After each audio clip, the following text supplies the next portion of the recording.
They told me love was optional. That duty came first.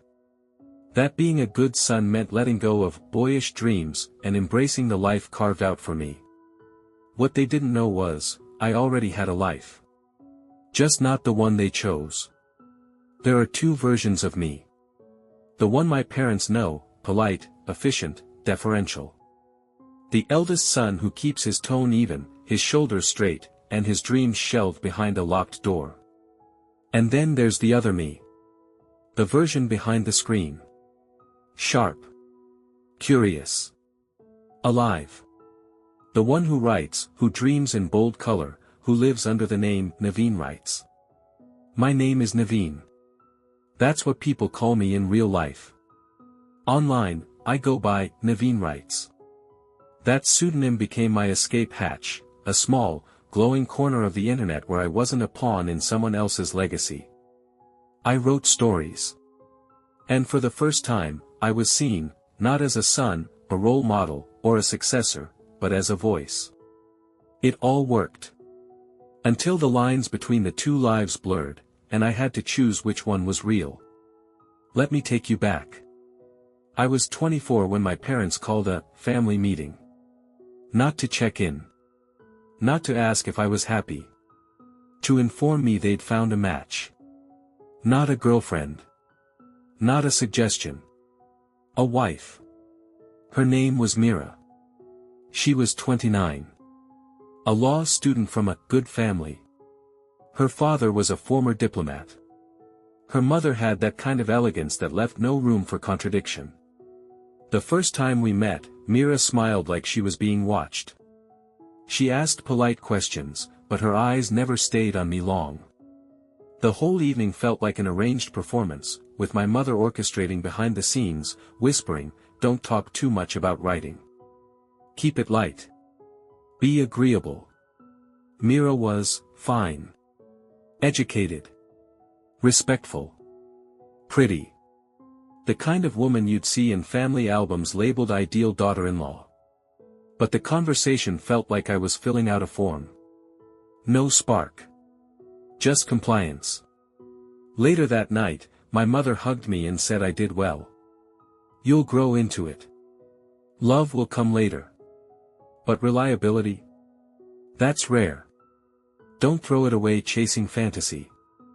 Fantasy. That's what they called the one thing that made me feel alive. Because what they didn't know, what no one knew, was that I already had something real. Not a secret lover. Not a scandal. But a connection, built from words. Through my anonymous account, Naveen writes, I had gathered a modest following. I wrote stories, about young men who dared to dream, sons who refused to inherit silence, boys who became men without folding into molds. My inbox started filling. First with likes. Then with messages. Then with readers who saw themselves in my words. One of them stood out. Her username was Afterglow. She messaged me late one night. Your story made me cry. I felt like you wrote it for me. I almost didn't reply. But something about her message felt honest. Earnest. So I wrote back. We started chatting. Slowly at first. Then every night. She never asked for my name. Never pushed for photos. We talked about art, about families who loved in transactional ways, about the quiet grief of pretending. And somewhere in the silence of those midnight messages, I started to breathe again. Meanwhile, the engagement process rolled on. Wedding date set. Venue booked. Mira's relatives called mine. Every time I stepped into a room, people told me how lucky I was. My mother paraded the wedding lehenga like it was the final piece of a grand puzzle. At night, I stared at the ceiling and tried to believe this was normal. Tried to believe this was adulthood. But inside, I was splitting. During the day, I performed. Nodded. Smiled. Played the part. But at night, Naveen writes was alive. And Afterglow was the only person who truly knew me. We never exchanged names. Until one night, I broke that rule. Not on purpose. Not even consciously. She asked. Do you ever think about running away? Not out of fear, but out of hope. I typed. Every day. And hit send. That message changed everything. 10 days before the wedding, my mother walked into my room holding an ornate sherwani, deep maroon, gold embroidery, heavy with expectation. This is the one, she said, her eyes glinting with satisfaction, like the outfit itself was a trophy. I nodded. Said nothing. Because the truth sat lodged in my throat, too dangerous to speak out loud. That night, I wrote a story I never posted. It was about a groom who slipped out the side door of his own wedding, carrying only a backpack and a name he'd chosen for himself. I called it Plan B. And then, Afterglow messaged me. Have you ever wanted to just disappear? Not because you're broken, but because the world won't let you be whole. The timing knocked the wind out of me. I stared at her words for what felt like hours. Then I typed. Every day. And pressed send without hesitation. That morning, something inside me cracked. Over breakfast, Mira was already seated across from my parents. Laughing at my dad's bad jokes. Complimenting my mom's cooking. Speaking like she'd already moved in. And maybe she had. Not into the house, into the life. The version of me that everyone else recognized. The good son. The architect of tradition. But not me. She wasn't cruel. She wasn't unkind. She just didn't know me. Because the version of me they had sold her was the one I'd learned to wear like armor. Ambitious, but not threatening. Cultured, but not too modern. Reliable. Safe. Silent. I excused myself and walked straight to my room. Closed the door. Opened my laptop. Created a folder. Plan B. Inside, I started a checklist. Check how much I've saved from story commissions. Look up freelance platforms that don't ask for identity. Research hostels in nearby cities. Write a letter. One I could leave behind, in case I had to vanish before the ceremony. It wasn't a fantasy anymore. It was a draft plan. Because for the first time, I allowed myself to believe something radical. I didn't have to live a life designed by someone else. That night, I typed a message to Afterglow I never thought I'd write. I think I'm engaged to someone I don't love. And I think I'm planning to disappear. She didn't respond immediately. Minutes passed. Then came her reply. If you leave, I won't stop you. If you stay, I'll be here, however you need me. I didn't know her real name. Didn't know what she looked like. Didn't know if we'd ever meet. But in that moment, she was the only person who didn't need me to pretend. She didn't rescue me. She didn't need to. She just saw me. A week before the wedding, the house turned into something between a parade and a prison. Relatives arrived with rolling luggage and endless opinions. Decorations bloomed across every surface. There were ceremonies I didn't believe in, rehearsals for rituals I didn't understand, and smiles I wore like camouflage. Everywhere I went, people called me the lucky groom. My uncles patted my back. My aunts praised how composed I was. My mother? She looked at me like I was her final project, almost finished. Inside, I was splitting at the seams. Each day blurred into the next. I smiled on cue, bowed when needed, laughed on schedule. But every night, I sat on my bed, laptop glowing in the dark, and messaged Afterglow. We didn't just talk about the wedding anymore. We dreamed. She said she wanted to live in a quiet town, run a bookstore, write stories that didn't need to be approved by anyone. I said I wanted to live by the coast, where nobody knew my family name, where I could be someone without first being someone's son. And then, one night, I asked. What's your real name? There was a long pause.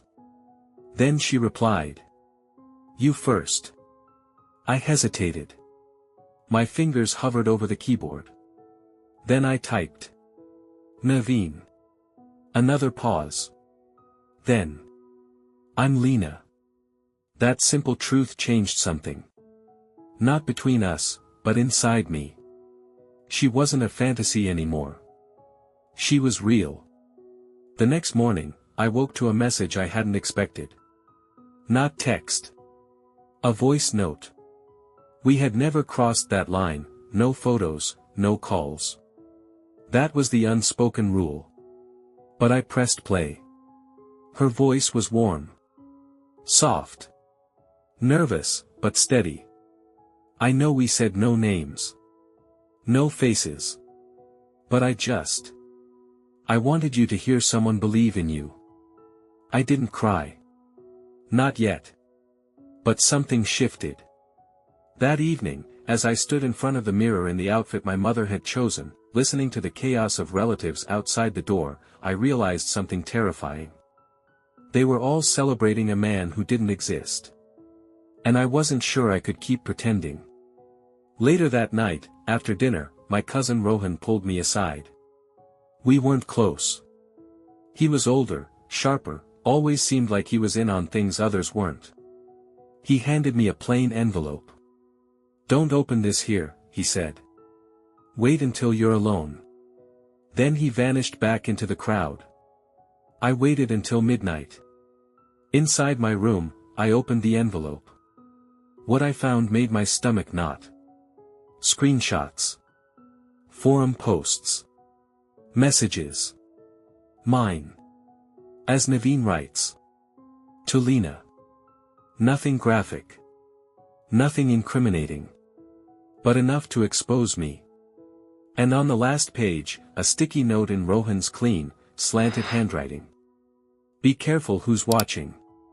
And remember, you're not the first one who wanted out. That line. Not the first. It landed like a secret coded in survival. I stared at my reflection. My eyes. My mouth. The artificial calm I'd mastered over decades. And I saw it clearly for the first time. I wasn't cold. I was silenced. The next few days moved like a countdown I couldn't stop. Relatives came and went in waves. The house reeked of rose water, burnt ghee, and forced joy. People rehearsed dances. Aunties pinned garlands. My father joked with Mira like she was already his daughter. And I walked through it all like a man watching his own wedding from underwater. Only Lena knew the truth. We messaged late at night, our words stitched between silences filled with exhaustion and hope. She sent me songs, poems, sketches. She didn't say, run. She didn't say, stay. She simply stayed with me, in the one space where I was still free. And then, on a Wednesday night, I did something reckless. I asked. Would you meet me? I didn't plan it. The words just surfaced. There was a long pause. Then her reply came. Only if you promise you're not running toward me. Just away from them. I'm not running toward anyone, I wrote back. I just want to meet the one person who sees me. We agreed. Friday. 2 towns over. Bookstore cafe. Neutral ground. I told my family I had a grooming appointment. My mother barely looked up. Just told me to wear something traditional. I wore jeans and a hoodie. When I arrived at the cafe, my hands were trembling. I didn't know what I expected.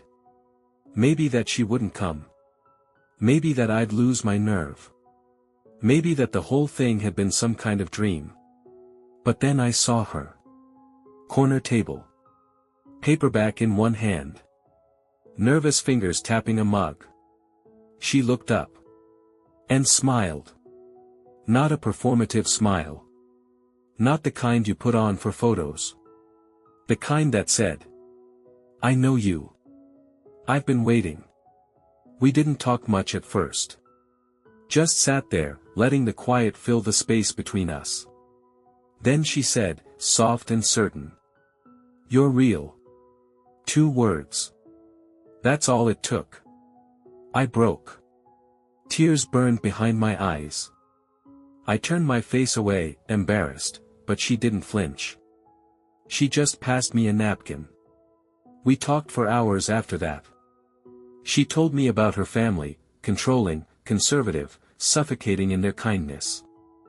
I told her about mine, the lineage, the pressure, the unbearable weight of being their hope. She didn't ask me to leave. Didn't ask me to stay. Just listened. When I finally stood to leave, she looked at me, not with fear, not with romance, but with clarity. And said, "Whatever you do next, make sure it's yours." That night, I couldn't sleep. Not because I was afraid. But because I wasn't. For the first time, I saw the door open, not to escape, but to choose. They say the night before your wedding is sacred, a final breath before everything changes. Mine felt like drowning in silence. No slammed doors. No screaming matches. Just the kind of quiet that makes you feel like you've already disappeared. The morning after I met Lena, I came home different. Not visibly. I still played my part. Still wore the clothes. Still nodded when spoken to. But something behind my eyes had shifted, and they noticed. I decided to tell them. Not everything. Not about Lena. Not about the double life I'd lived online. Just one truth, the only one that mattered right now. I don't want to marry Mira. I said it simply. Steadily. Sat across from my parents at the dining table, hands folded, voice calm. My mother's spoon clinked against her bowl. She didn't look up. My father? He stood. Walked out. Closed the door behind him. No fight. No pleading. Just dismissal. Like I'd ceased to exist. That was the moment I realized. They didn't want a son. They wanted a statue. That afternoon, I floated through the Mendi ceremony like a mannequin. People joked. Photographers posed us. Aunties blessed me with turmeric and whispered, "You're so lucky. She's beautiful and obedient." I smiled when expected. But inside, Naveen was dying. That evening, just as the sun slipped below the horizon, Rohan found me again. He didn't speak, just slipped another envelope into my hand and walked away. Inside were more screenshots. Forum posts. My words.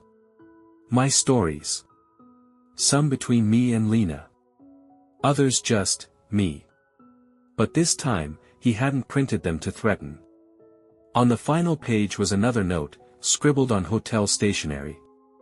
"You're not the only one. The script is old. The ending doesn't have to be." I read it twice. Then sat by the window and stared at the wedding clothes hanging like armor on the closet door. And I thought. If I don't leave now, I never will. At 3:17 a.m., I messaged Lena. "Would you help me disappear?" She replied in under a minute. "Tell me where." "I'll be there." I didn't hesitate. I reached under the bed and pulled out the old shoebox labeled Plan B. Inside. Cash from story commissions. A burner phone.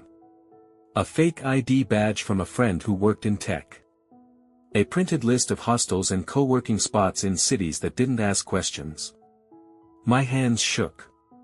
But I wasn't afraid. I was ready. I left one note. Just one line. "You built the son you wanted. I have to go find the man I am." Then I slipped out the back door, hoodie pulled tight over my head. And disappeared into the night.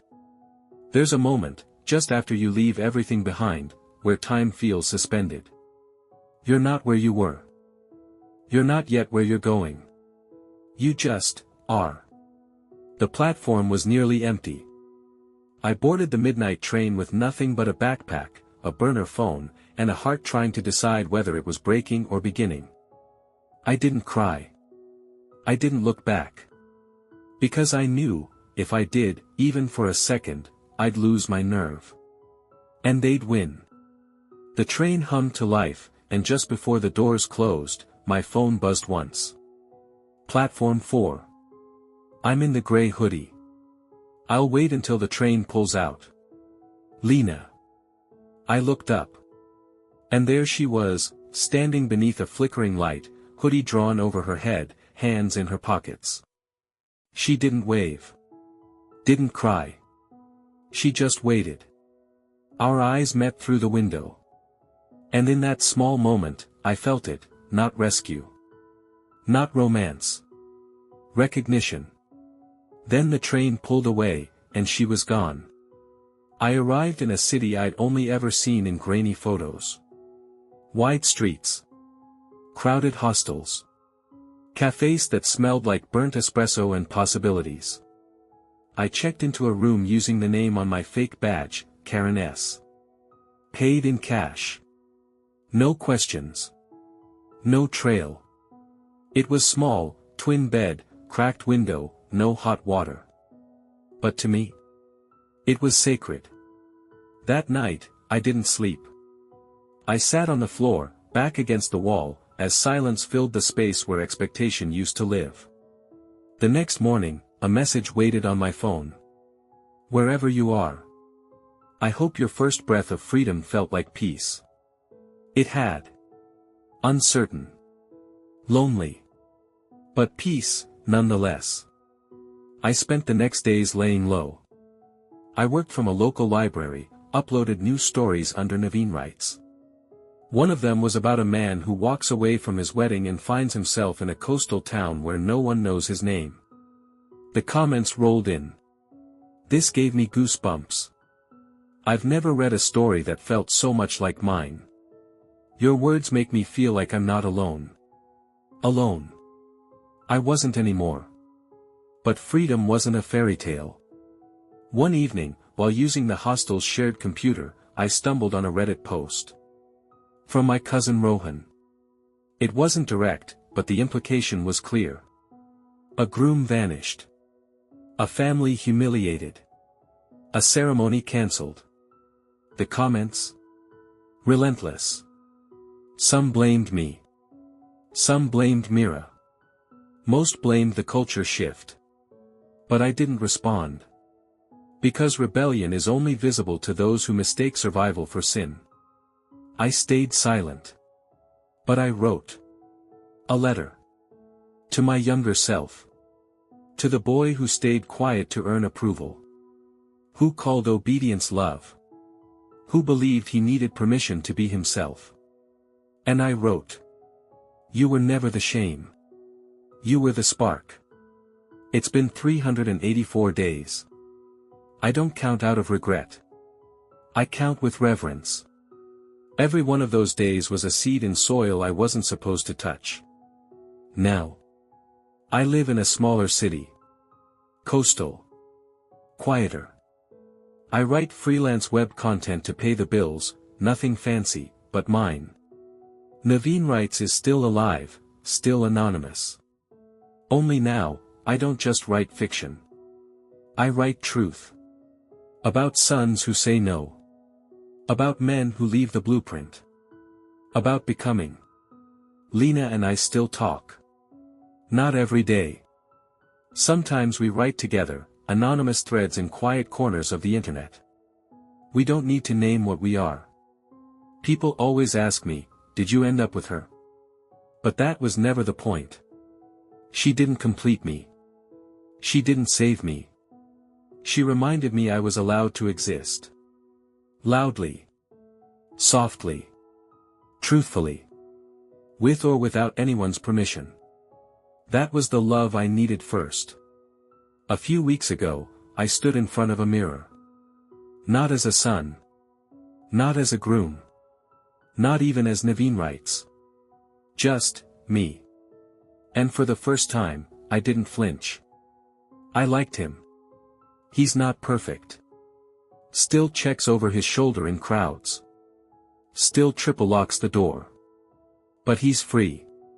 And he's mine. Sometimes, I walk past weddings in public parks. Hear the music. See the smiles. Watch the grooms pose for photos. And I wonder, did they choose? Or were they chosen? Either way, I wish them well. Because I made my choice. And it was never about running. It was about becoming.